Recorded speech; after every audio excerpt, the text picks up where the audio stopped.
Hello, welcome back to the reading of the poem of the Man God written by Maria Valtorta, Volume 1, Chapter 111. Return to the Jordan Ford near Jericho. 18th February 1945. I am surprised that the Baptist is not here, says John to the Master. They are all on the eastern bank of the Jordan, near the famous ford where the Baptist once used to baptize. And he is not even on the other bank, points out James. They may have caught him again, hoping to get another purse, remarks Peter. Those crooks of Herod certainly deserve the cross. We shall cross to the other side and ask, says Jesus. They do cross over, and they ask a ferryman of the other bank, does the Baptist no longer baptize here? No, he doesn't. He is at the border with Samaria. That is the state we are in. A holy man has to take shelter near the Samaritans to protect himself from the citizens of Israel. Why are we surprised if God abandons us?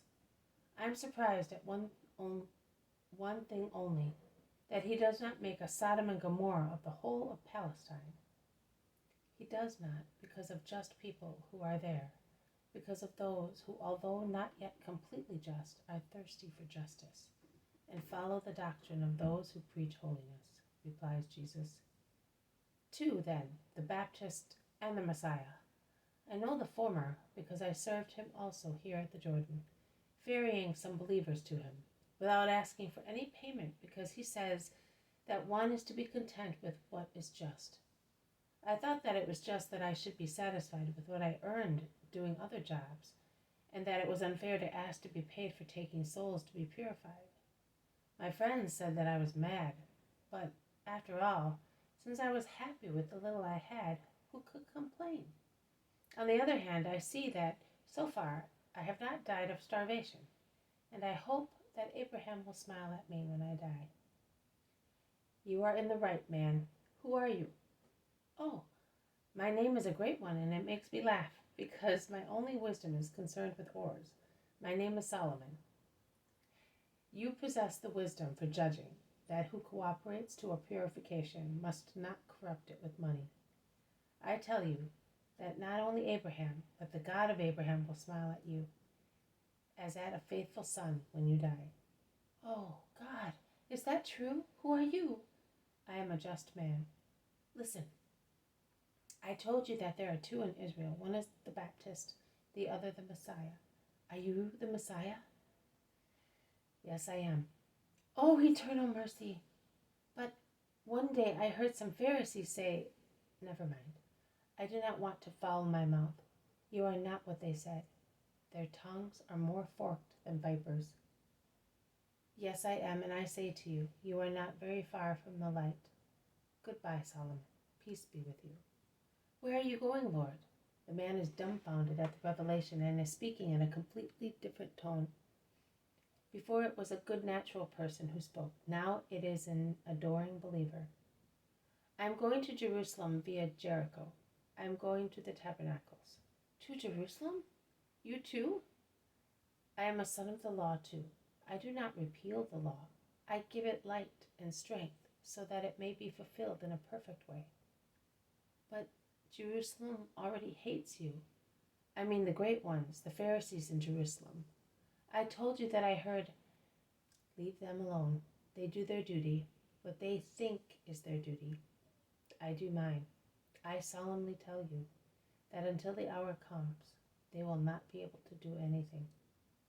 Which hour, Lord? Asked the disciples and the ferryman.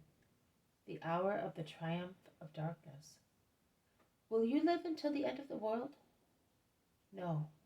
There will be a more dreadful darkness than the darkness of the extinguished stars and of our planet, dead with all its inhabitants, and it will take place when men extinguish the light, which is I.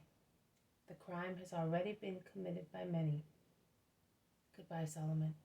I will follow you, Master. No. Come to Bel Nadrask in 3 days' time. Peace be with you.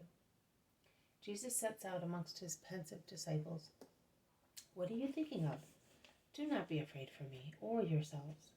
We have passed through the Decapolis and Perea, and everywhere we have seen farmers working in the fields. In some places, the land was still covered with stubble and couch grass, an arid, hard land encumbered with parasite plants, the seeds of which had been carried there from the desert waste by the summer winds. They were the fields of lazy and fast-living people. In other places, the soil had already been turned by the plowshare, and stones, bramble, and couch grass had been cleared away by fire and man's toil. And what before was harmful, that is, the useless plants, was turned by the purifying fire and man's toil into good manure and useful fertilizing salts. The soil may have suffered because of the pain caused by the share that cut into it and rummaged through it, and because of the biting fire that scorched its wounds. But it will rejoice in spring, more beautiful, saying, "Man tortured me to give me these rich crops which make me beautiful." And they were the fields of the willing people. And in other places the soil was already soft. Also the ashes had been cleared away. It was a real nuptial bed for its fertile union to the seed that gives so many glorious ears of wheat. And they were the fields of people who were so generous as to reach perfection in activity.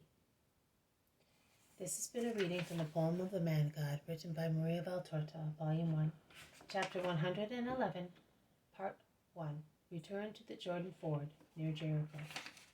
Thank you for listening.